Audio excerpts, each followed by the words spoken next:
Our vacation to Peru and Bolivia in the fall of 2017 began with the thought of what trip we could go on that did not include a visit to Machu Picchu, Peru's most famous ruin of the Inca civilization.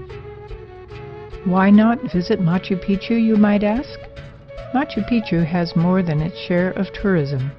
The Inca civilization, which lasted only about 100 years, is a small part of Peruvian history, and we were looking for something different, the other side of Peru. After searching high and low, we settled on a trip to southern Peru that also includes a visit to Bolivia. We were ecstatic. Our journey begins in Lima, the capital of Peru and its gateway city. After a day in Lima, we fly south to Arequipa and then travel overland to Lake Titicaca. From there, the journey takes us to Copacabana on the Bolivian side of the lake. Our next stop is La Paz, the capital of Bolivia. It is from La Paz that we board a short flight to Uni to experience the Bolivian salt flats. We make our journey with a small group of adventurous travelers to learn more about Peru and Bolivia.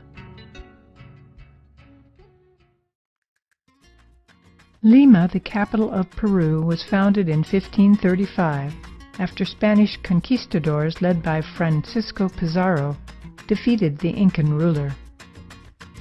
Intricate balconies on colonial buildings in Lima's historic city center date back to the 17th and 18th centuries during the height of Spanish rule.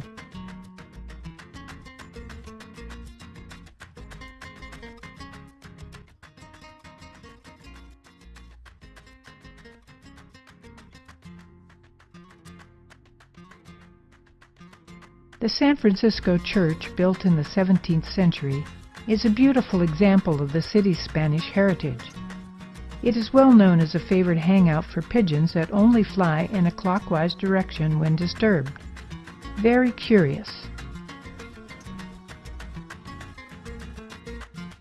Plaza Mayor is off limits the day we visit, with police guarding the entrances. The police are out in force to prevent student protesters from gathering in the city square, and I have some fun posing with some of the police officers assigned to keep the peace. Street artists and bands playing are part of our walk around Old Lima.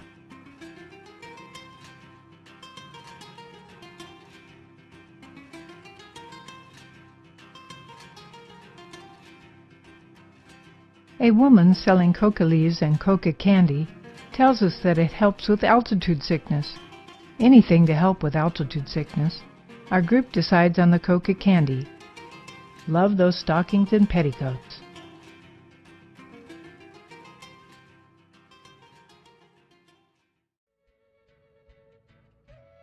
No visit to Lima is complete without a visit to the privately owned Larco Museum, where we are dazzled by outstanding collections of pre-Columbian gold, silver, pottery, and other treasures from ancient Peru.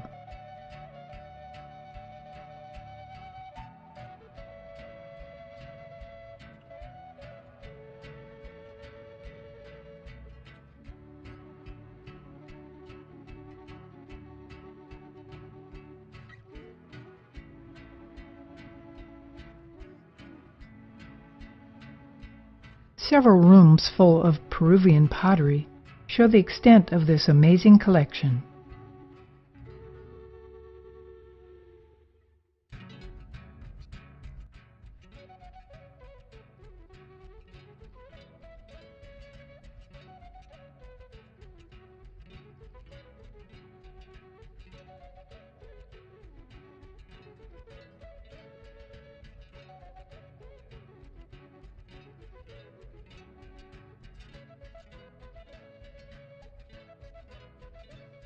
A morning visit to a nearby fishing village just 15 minutes from Lima introduces us to the sights and sounds of people making a living from the sea.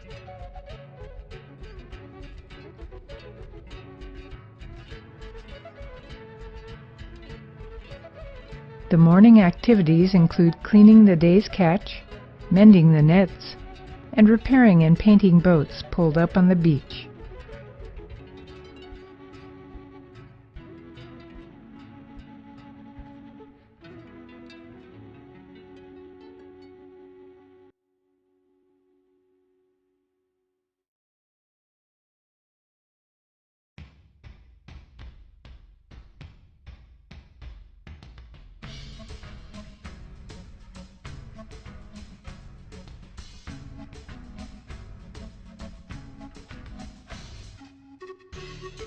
With the morning work complete, it is time to relax. A well-earned meal is being served at a tiny restaurant nearby.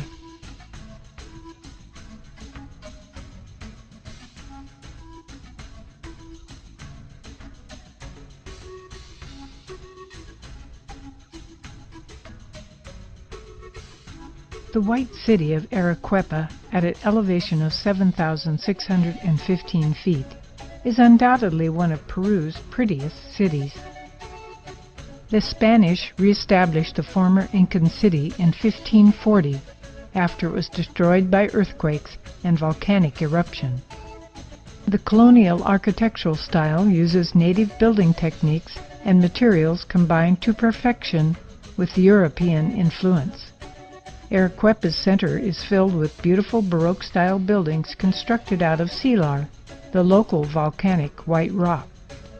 You can't help but notice that Arequipa is framed by a stunning backdrop of snow-capped peaks and dramatic volcanoes, but it is El Misti with an elevation of 19,101 feet that dominates the skyline. Arequipa is also home to the Ice Maiden, the frozen body of an Incan girl sacrificed on a nearby volcano and discovered in 1995. She is on display in a very dark room and is barely visible through the ice-frosted glass. Photos of the girl are no longer allowed, and this rare photo is from an open source. A short walk from our hotel takes us to see Quechua Indian weavers at work. The majority of the people living in Arequipa speak Quechua and are native Indians. Quechua was the language spoken by the Incas. I love our unique hotel here in Arequipa, a charming colonial home that has been converted into a hotel, where the rooms have high vaulted ceilings of red brick, contrasting nicely with the white volcanic rock walls. The location is excellent, just a 5-minute walk to the Plaza de Armas, yet the beautiful courtyard and gardens of the hotel make you feel removed from the hustle and bustle of the city.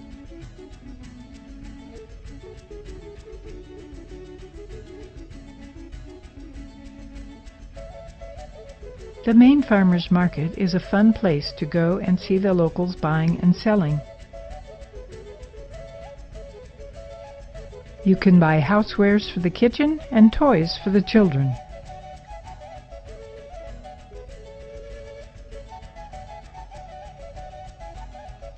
A wide variety of fruits and vegetables are for sale on another aisle.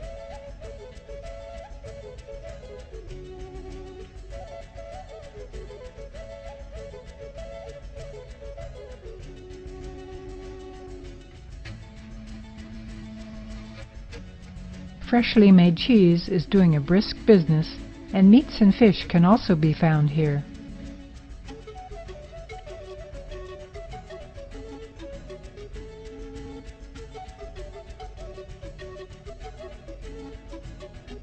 Peru is famous for its potatoes, more than 2,000 different varieties.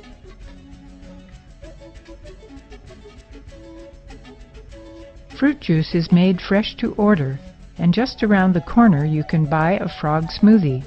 Yes, really.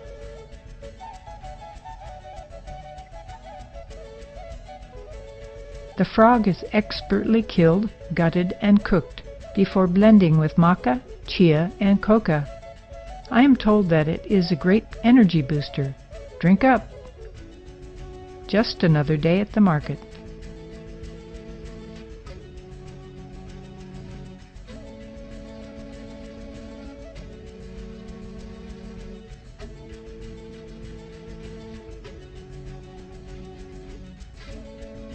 Ice cream is popular here and is for sale all around town.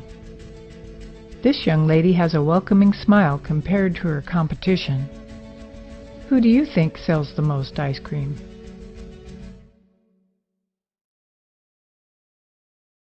An enterprising young couple is looking for just the right tourist to take their photo. Ah, found one.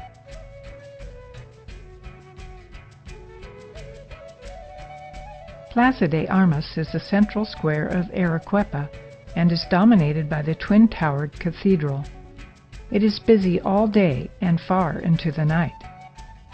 Fortunately for us, it is a short walk from our hotel to see the plaza at night. Good night, Arequipa. Early to bed tonight to get ready for the long bus ride to Lake Titicaca.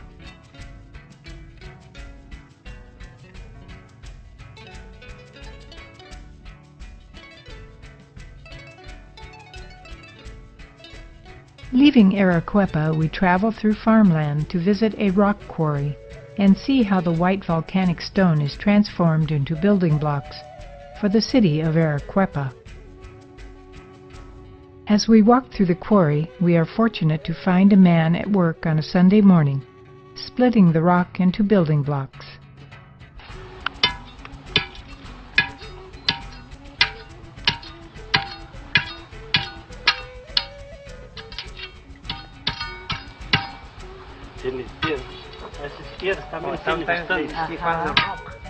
Yeah.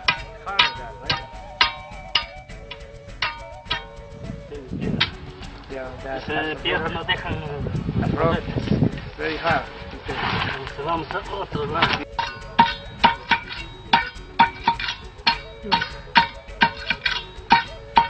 Cutting. Yeah. Being able to hit the same place. I know. That's what I find fascinating. Back of these spurs. Oh, muy bien.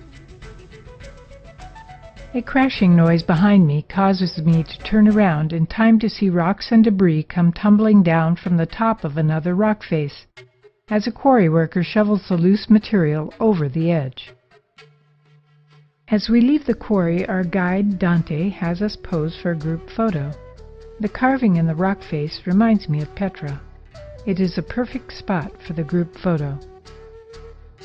A smoking volcano and stops for vicuña viewing breaks up the long bus ride.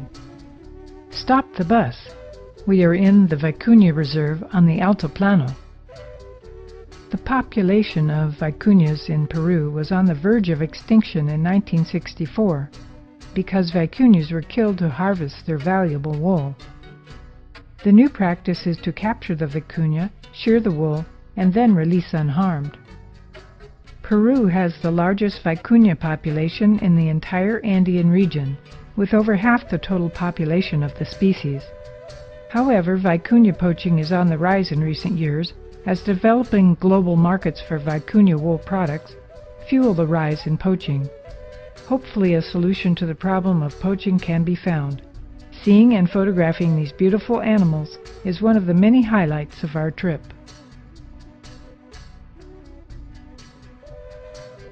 While the llama has been domesticated and bred for its wool, the vicuña remains a wild cousin. Its wool is finer and softer than llama wool.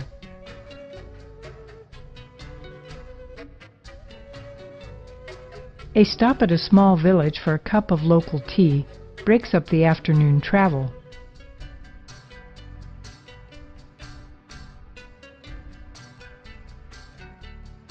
The tea is brewed from a variety of different herbs and coca leaves. It is not surprising that the taste is, well, herbal. Flamingos in Peru at 10,000 feet elevation? If you've not been to this part of Peru, you might be surprised to find them feeding on the shores of a shallow altiplano lake. They are a bit far away from my lens, but still an amazing sight.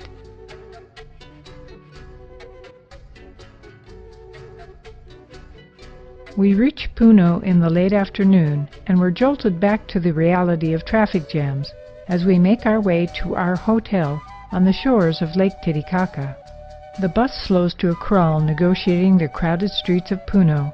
I have plenty of time to study this sign, claiming that acupuncture is the cure for everything that ails you. Those cakes look good. Must be time for dinner.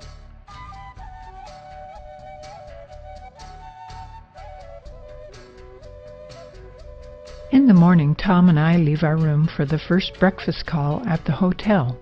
I look out of the window and see these rabbit-like creatures called vizcacha having their breakfast. Naturally, I rush back to grab my camera. When we come back up, the vizcacha have vanished. Down to the dock for a short boat ride to the nearby floating islands of Lake Titicaca, where some of the descendants of the Uros Indians make their homes and a good living off of the tourists.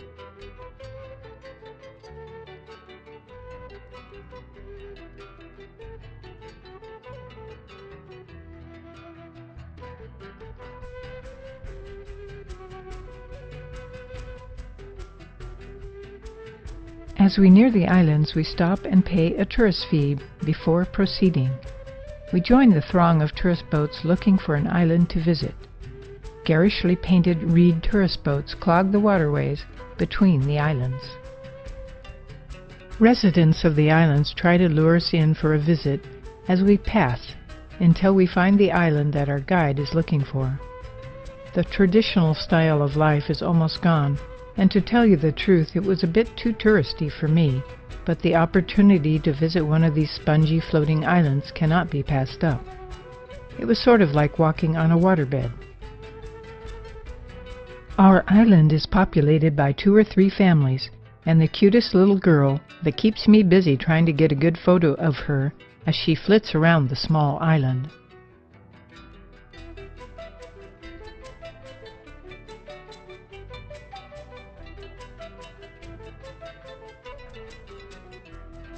The Uros people have been living on the lake for hundreds of years. They started building floating islands when threatened by the Inca expansion. At least that is one theory. The lake has grown and receded many times over the centuries, and living on the water may have been easier than trying to live on the shore. The only other place in the world where people live on reed islands is in the marshes of Iraq and Iran.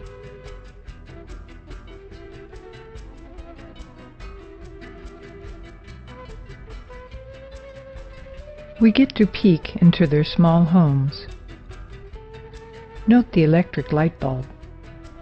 In the 1990s, economic reforms brought solar panels to the islands to provide electricity for lights, telephones, and televisions. Influences of the outside world have prompted many of the young Uros Indians to leave the islands for work in the cities. The Uros use reeds that grow along the edges of the lake to make their homes, furniture, boats, and the islands they live on. As the reeds disintegrate from the bottom of the 10-foot thick islands, residents must keep adding more reeds to the surface. Islands are anchored with ropes attached to rocks dropped to the bottom of the lake to keep them from floating away. The main sources of food for the islanders are vegetables and grains that they trade for on the mainland, fish and fowl, fresh eggs, and the soft inner parts of the reeds.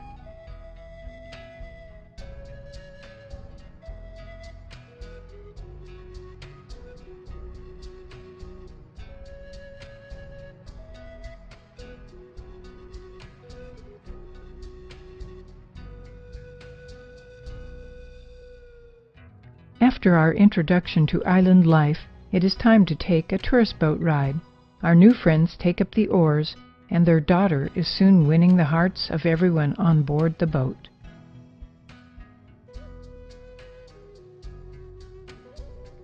We shove off for our excursion and land on a different island about 10 minutes later, where our motorboat is waiting for us.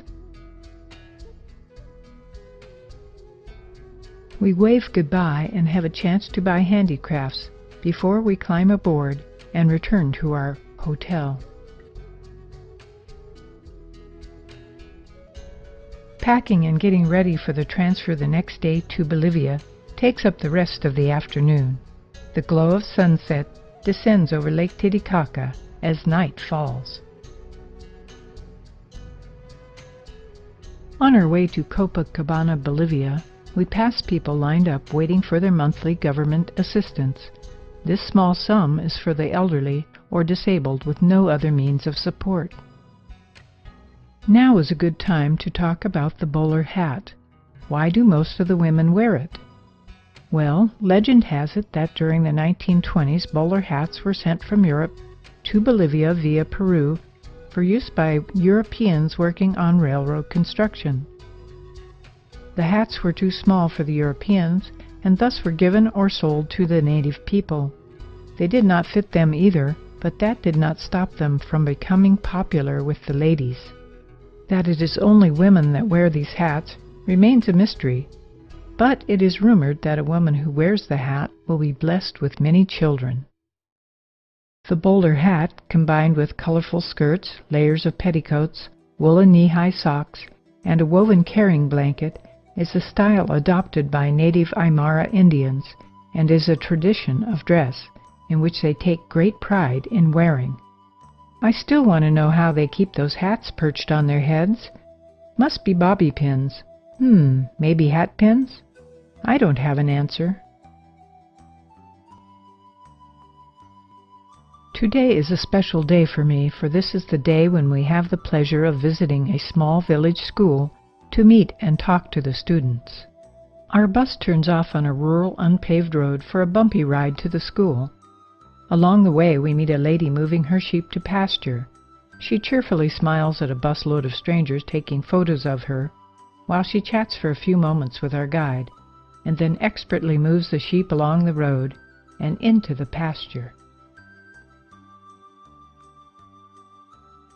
As soon as the bus door opens, there are 5 smiling faces looking expectantly at me. I have just enough time to take one shot, and 2 of the girls take me by the hand and lead me into the classroom. The familiar sound of children talking and laughing fills the air. We are off to a good start. The girls are prettily dressed in traditional Aymara clothing. They are taking part in the country's move to preserve cultural traditions. So colorful and so much fun to photograph. The hats they wear are traditional for unmarried girls. I love the ruffles. This style predates the bowler hat invasion. What follows is a delightful time sharing facts about our lives as we learn about the children and their school. They cannot believe that the oldest among us is over 80 years old. Oh my! At the end of our visit, they sing a song for us that they have been practicing for our arrival.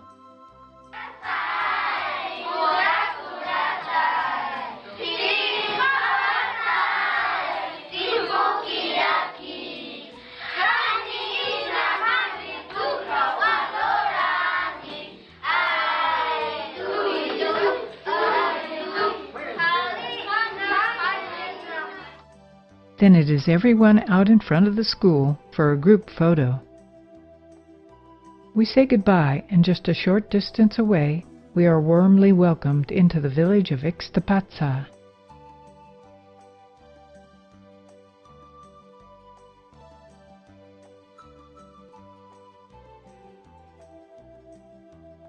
Potatoes are rolled into the oven to bake for lunch, and then the questions begin.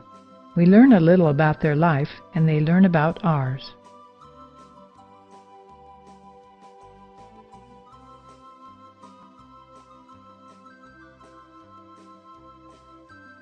The community lunch is ready, and I enjoy quinoa soup and the other quinoa dishes, a simple but satisfying meal shared with our new friends. After lunch, the ladies of the village sit on the ground, knitting and weaving while we visit.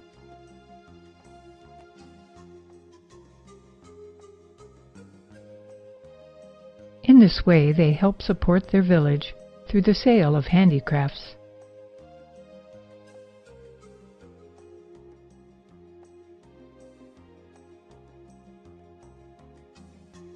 A little dancing after the meal, and then it's time for us to say goodbye and push on to Copacabana.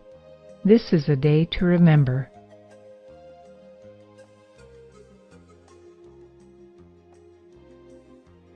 We board the bus and head for Bolivia with fond memories of our village visit. Our border crossing experience is pretty easy. The luggage is loaded onto a cart for the short walk uphill to the border crossing office, where we fill out the necessary paperwork. Soon we are on our way in a different bus to Copacabana.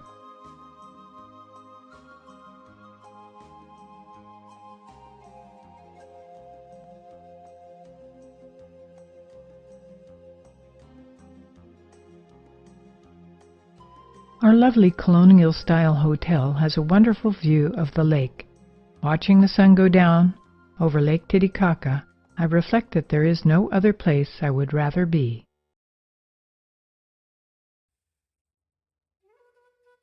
An hour-and-a-half boat ride from Copacabana, Isla del Sol is a beautiful island with over 80 Inca and pre-Inca ruins.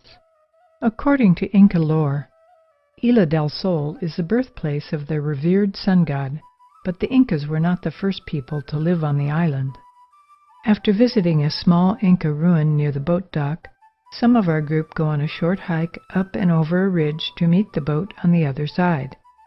Several of us stay with the boat while it moves to the new location.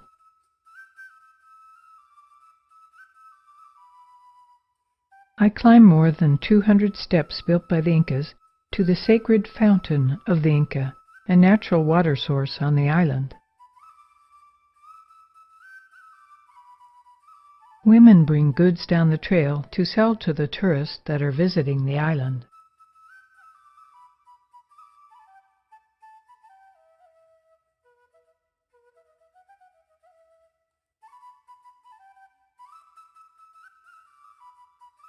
Our hikers come down the trail, and it is time to return to Copacabana. An afternoon walk around Copacabana takes us to the 16th century Basilica of Our Lady of Copacabana.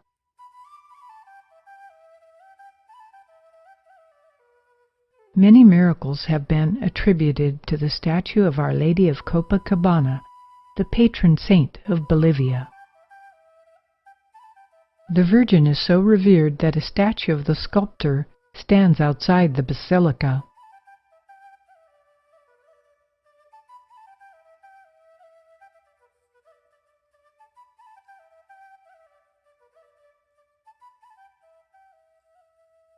After religious pilgrims make the journey to Copacabana to see their patron saint, vehicles are blessed for a safe return home.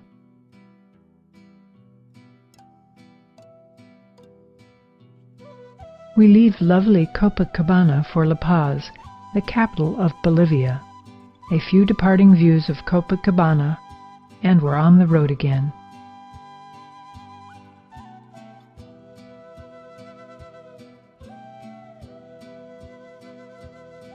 There's just one obstacle in the way. We must cross a finger of Lake Titicaca by ferry to save a lot of time driving around the shores of the lake. Men are bailing water out of the barge just before our bus is loaded. I wonder, will it float? They've done this before, right?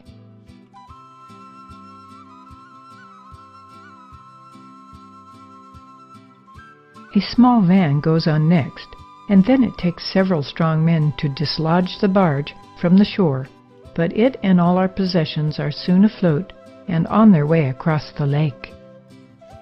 I keep an eye on the bus while we board a cramped passenger boat to make the same crossing. Success! Everyone and everything makes it across the lake. The rest of the journey to La Paz is uneventful.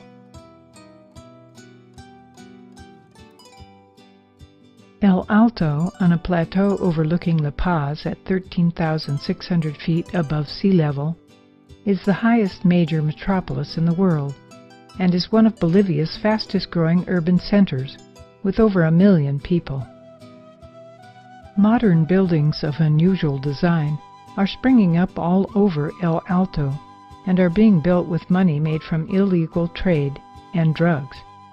It is the Wild West, where there is not enough law enforcement, and gangs take the law into their own hands.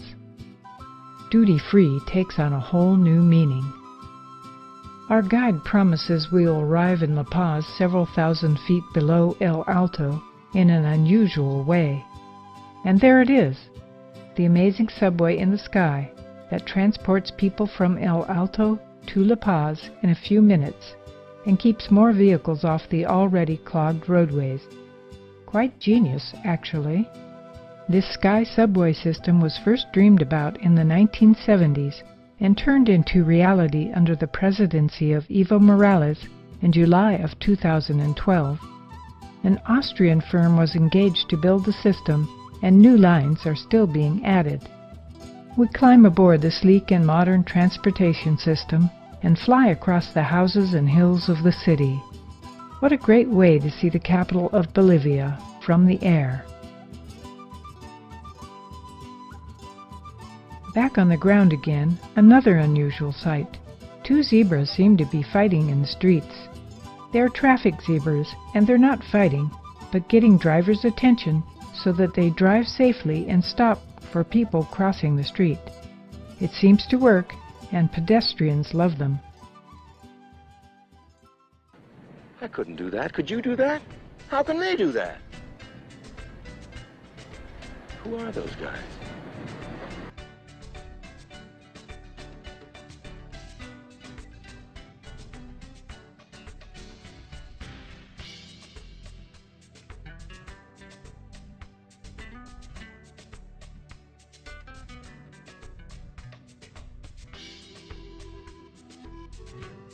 La Paz is a huge, sprawling city located at an elevation that will make you gasp for air with the slightest exertion. It is our base for exploring Tiwanaku ruins and the famous Death Road. Dinner tonight is in the restaurant on the top floor of our hotel. As the sun goes down, there is a stunning view of the city.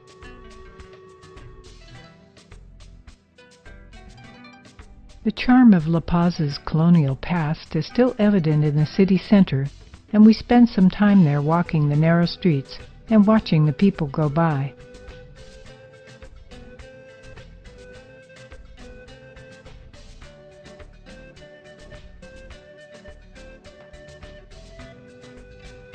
Gates and doors, two of my favorite subjects.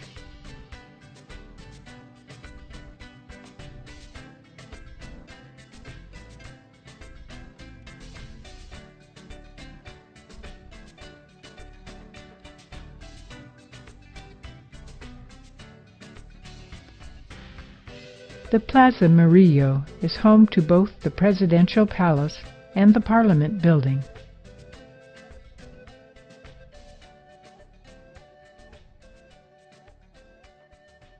The plaza is a pleasant place to spend a few minutes just relaxing. Dozens of vendors line the streets at the Witches' Market to sell a number of strange and fascinating products and the raw ingredients used in rituals to call on the spirits that populate the Amara world. Do you have any dried llama fetuses? How about a spell to punish a cheating lover? Perhaps a little something to help with altitude sickness, then?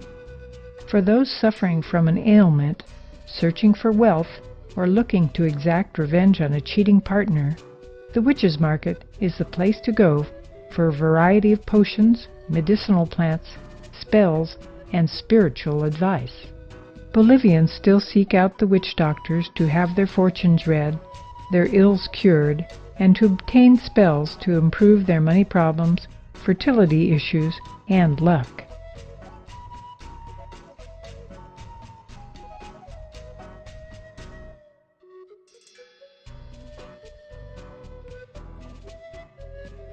A street or two away, a multitude of tourist shops vie for the attention of shoppers. Do I really need another sweater?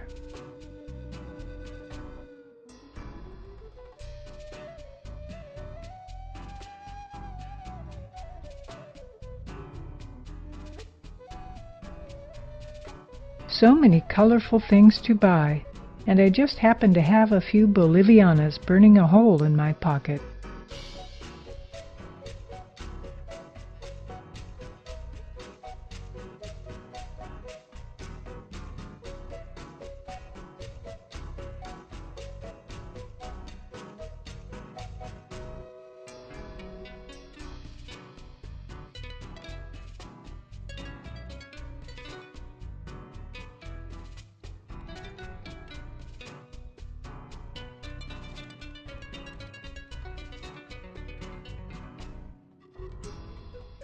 Today we hike a short portion of the Death Road, which isn't nearly as scary as it sounds.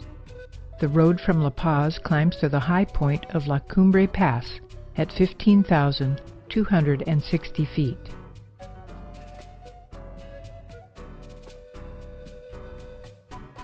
After that, it is all downhill into the rainforest, where we begin our hike.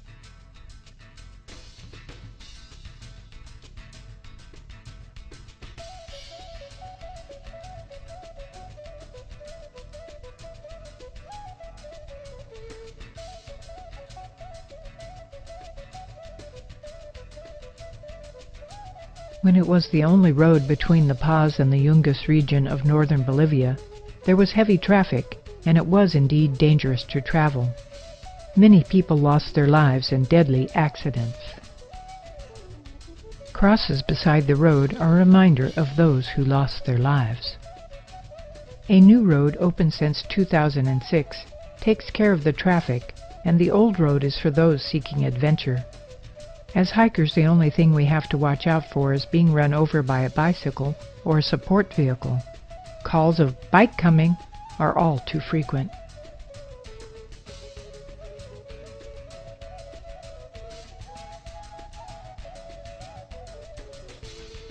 A bit overhyped as a dangerous road, but still a pleasant walk through the lush vegetation and waterfalls of the rainforest.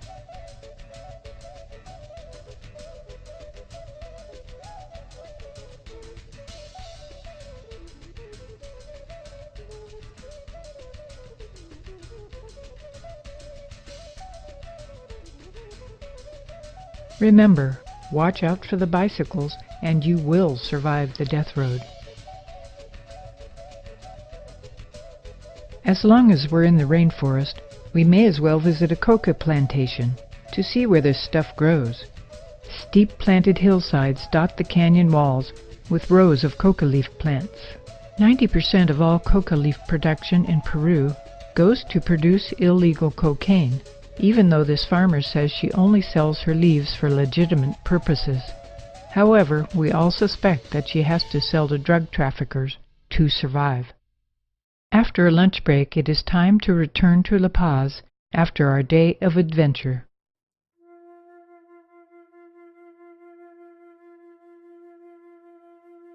About 44 kilometers from La Paz on the Altiplano lies the ruins of a stone city known as Tiwanaku, built by a civilization that preceded the Incas. The Tiwanaku Empire collapsed during a severe drought lasting from 950 AD to 1100 AD. I had been anticipating our visit to these ruins, but sadly there is not a lot to see here that is original. No standing buildings have survived. Looting of the site has left only foundations of this former magnificent city. Many of the walls that you see have been rebuilt from scattered stones and do not reflect the quality of the original work.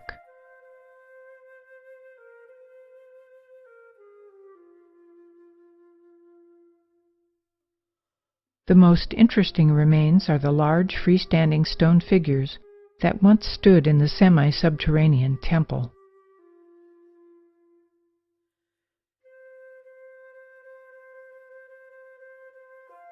The walls of the temple are studded with sculptures of stone heads that all face inward to where the statues once stood.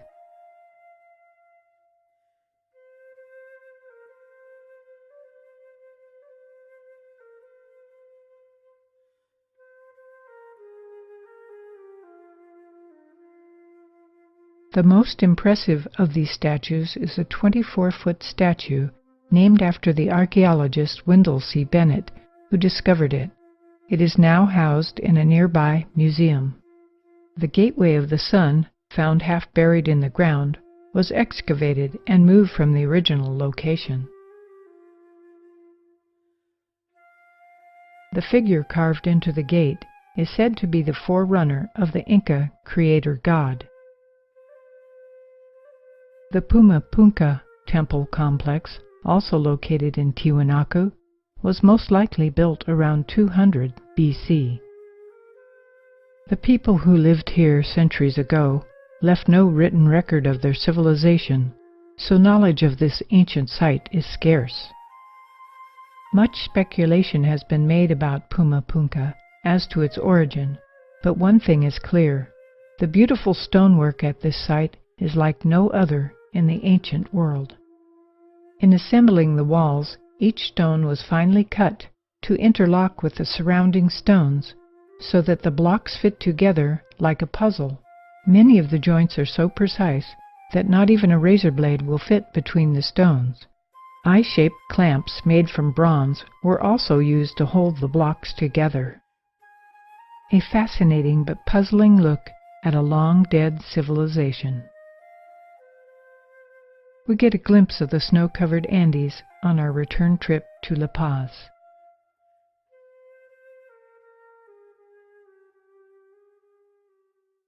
No story about Bolivia can be complete without the mention of Bolivia's controversial president, Evo Morales, the first president of Bolivia to come from the native peoples of Bolivia.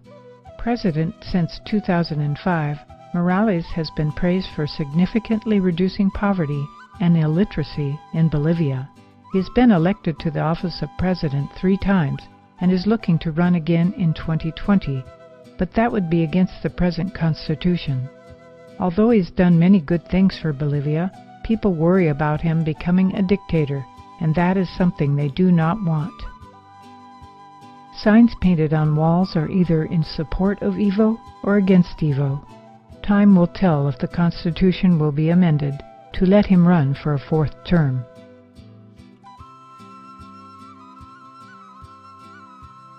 We board our flight to Uni, at the highest international airport in the world, at an altitude of 13,325 feet.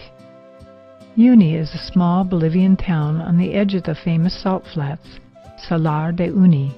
At 12,139 feet in elevation, it is the breathless gateway to exploring the salt flats. Salar de Uyuni is the world's largest salt flat at 4,086 square miles. To give you a mind-blowing comparison, the Bolivian salt flats are 25 times larger than the Bonneville salt flats in Utah. 25 times larger. I'm impressed. I was hoping to experience the mirror image effect on the salt flats, but we were at least 2 weeks early for the rains. The salt flats are equally stunning when they are dry, and we have loads of fun driving for miles across the flats and trying our hand at making tricky photos.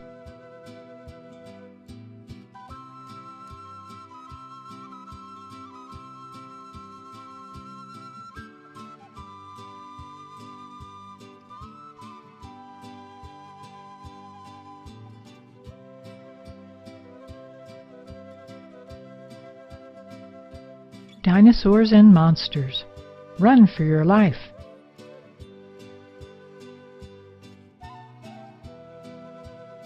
Harvesting salt has been going on here for centuries and is still done primarily by hand.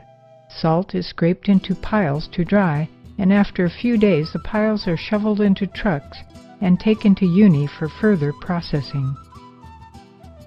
A couple of my companions try their hand at shoveling the salt amid shouts of encouragement. The salt workers look on in amusement as shovel loads of salt hit the sides of the truck. It is all in good fun. In Uni, we visit a small salt factory to see how the salt is dried and packaged for resale.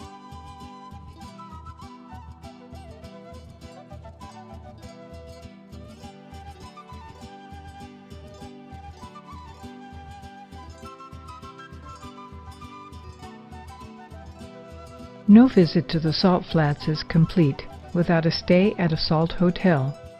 In fact, all the hotels here are made from blocks of salt. The first salt hotel was completed in 1995.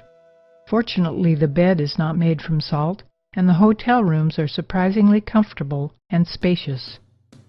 The bedside table, however, looks very salty. Sculptures and pictures are carved from salt. Stairways and benches made from salt finished the interior of this unusual hotel.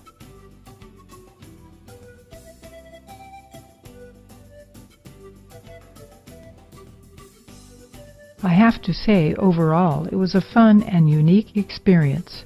I am pretty sure it is more comfortable than staying in a hotel made from blocks of ice, although I haven't tried that yet.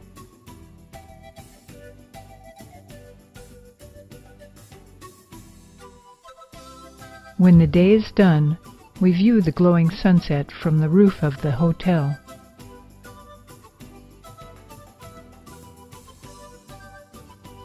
The island of Incahuasi is a remnant of a volcano that rises out of the salt flats like an apparition on the horizon. We were driving for over an hour when Isla Incahuasi appeared. Distances are hard to judge on the salt flats, so I thought we were almost there, but it takes us another half an hour to arrive at this amazing place. An island of life in the immensity of the Sea of Salt. Walking around the island, I marvel at the life around me. The giant cactus reach skyward, opening their blossoms to the sun.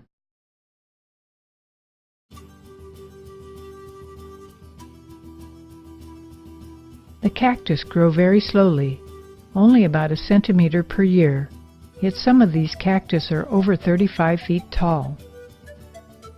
After our walk, we have a picnic lunch set up by our 4x4 drivers a short way from the island, and then it is time to set off across the salt flats to find some pink flamingos. They are feeding on a shallow, briny pond at the foot of another island.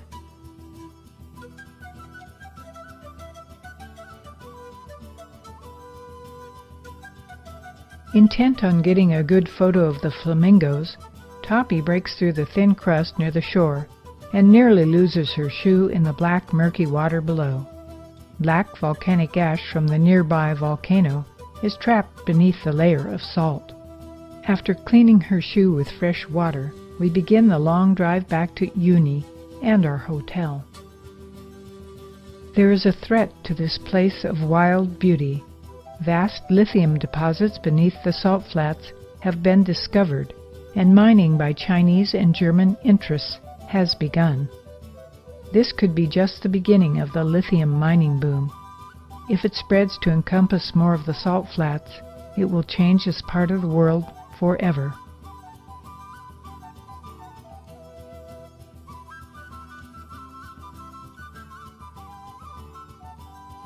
Pulicayo was the center of the last great mining boom in Bolivia in the second part of the 19th century. The second largest silver mine in the world was located here and belonged to Anacito Arce, former president of Bolivia. It made him a very rich man. The president had a very fine house near the mine, so he could oversee the mining operations in comfort.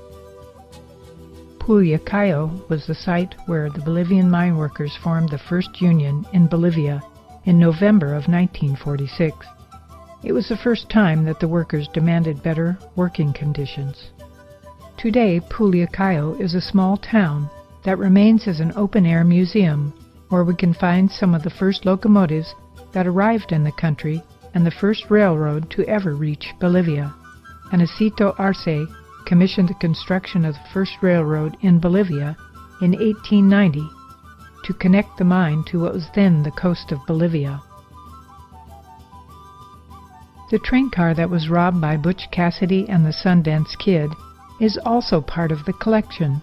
The train car is in a seriously dilapidated state, but if you use your imagination, perhaps you can hear Butch Cassidy say, "You're beginning to get on my nerves. Who are those guys?" The mine has been closed since 1953, when the rich vein of silver ran out, and the town of Pulicayo has been in decline ever since.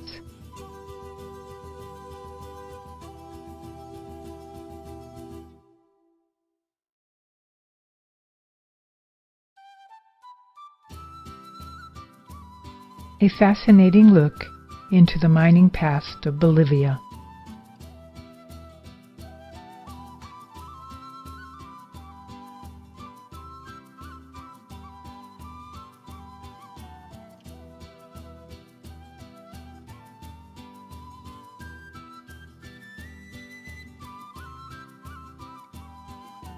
Rusting bodies of trains fill the train graveyard on the outskirts of Uni. The state-of-the-art railway system envisioned by President Anacito Arce, with Uni as its major hub, was never as grand as he had dreamed. The railway was used to transport silver ore from the mines to port cities on the Pacific, and the British engineered system thrived until the 1940s, when the supply of good mineral ore ran out, and the railway system collapsed. And what do you do with all those trains when there's nothing to transport? Abandon them to rust in the desert. Thus the train graveyard was born. When tourists started pouring into Uni to visit the salt flats, the train graveyard became part of the experience. Exploring the rusting hulks in the desert is enjoyable, and I think about the days when Uni was a major mining hub and not the small town that it is now. Uni may one day be revived as a mining town, and the railways may run again if the lithium mining in the Salar de Uyuni proves profitable.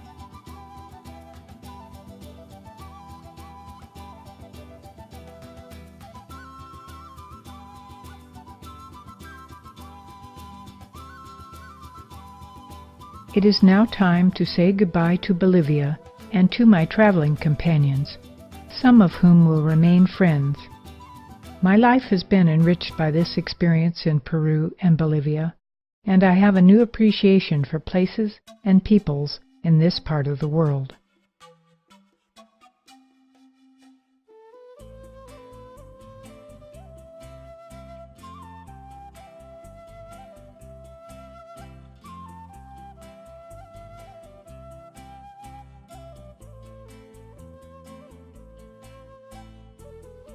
What's your idea this time? Bolivia? What's Bolivia? Bolivia, that's a country, stupid.